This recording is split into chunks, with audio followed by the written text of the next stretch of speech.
अगला प्रश्न हम शामिल करते हैं। ये रुंगटा साहब काफ़ी इंटरेस्टिंग है, ये अनिल दत्त साहब की तरफ से है। इन्होंने जाना चाहा कि अभी जो 0% इंटरेस्ट स्कीम्स रनिंग थी, जिसको लेकर काफ़ी हम देख रहे हैं कंज्यूमर ड्यूरेबल स्पेस में कई सारे प्रोडक्ट्स मार्केट में थे, और अब जिस तरह से फेस्टिव सीजन में जाना चाह रहे हैं, ये उसके तहत आगे बढ़ना चाह रहे थे।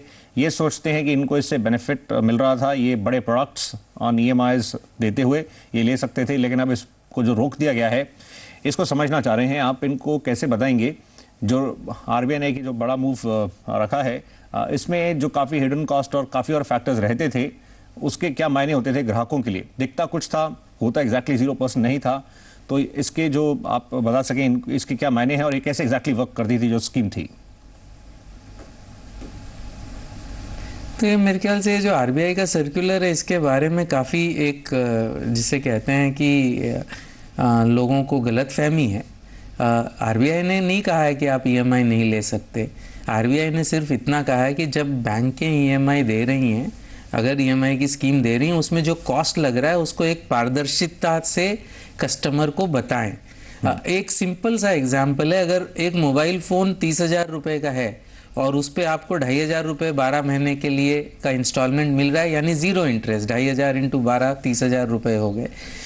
और वही चीज़ आपको ये कहा जाए कि ये 27,000 की चीज़ है और इस पे भी 2,500 रुपये ही देने हैं, यानी अब आपको 27,000 की चीज़ पे 30,000 देने हैं। तो कंज्यूमर्स नॉर्मली सेकेंड वाला ऑप्शन प्रीफर नहीं करते। फ़ोन वही है, 2,500 रुपये 12 महीने के देने वही हैं, सिर्फ पहले में नहीं बताया गया कि ये 27,000 की चीज़ है, ये कहा गया कि ये 30 की है, दूसरे में कहा गया कि 27 की है। ये जो एक छुपाया जाता है, इसको क्लियर करना चाहिए, ऐसा RBI ने कहा है। उन्होंने नहीं कहा है कि आप 2,500 की EMI नहीं दीजिए। तो मेरे ख्याल से कंज्यूमर की दृष्टि से अब उसको अगर कॉस्ट पता चल रहा है और उसकी वजह से कोई ऐसी चीज़ वो न खरीदे, अगर वो उसको लग रहा था कि मुझे ज़ीरो में मिल रहा है, उस वजह से खरीद रहा था जो चीज़ की उसे ज़रूरत नहीं है, और अब चूंकि उसको दिख रहा है कि कॉस्ट लग रहा है और वो चीज़ नहीं खरीदेगा, तो वो कस्टमर के लिए नुकसानदेह कहाँ है? और जो चीज़ ज़रूरी है उस पर EMI तो मिल ही रहा है, उसका कॉस्ट लग रहा है, वो उसको मालूम पड़ रहा है, तो कंज्यूमर के लिए नुकसानदेह कहाँ है ये? बिल्कुल। तो ये अनिल साहब इस तरह से आपको एक्सप्लेन किया जा रहा है। और साथ में जहाँ तक डिस्काउंट्स की बात है, रुंगटा साहब, डिस्काउंट्स भी कई बार होते थे, उसको भी फुली अवेल नहीं कर पाते थे। मतलब इस स्कीम को इतना उनको अट्रैक्टिव लगता था कि उसको भी कई बार मिस कर जाते थे।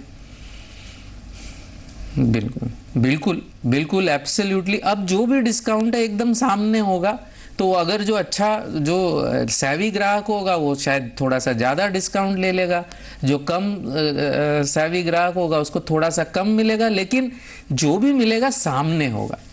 राइट। तो इस तरह से वर्क करती है ये, और इसके किस तरह से और डिटेल स्क्रीन पर आप देख सकते हैं ग्राफिकली। हम एक छोटे से ब्रेक के लिए और रुक रहे हैं।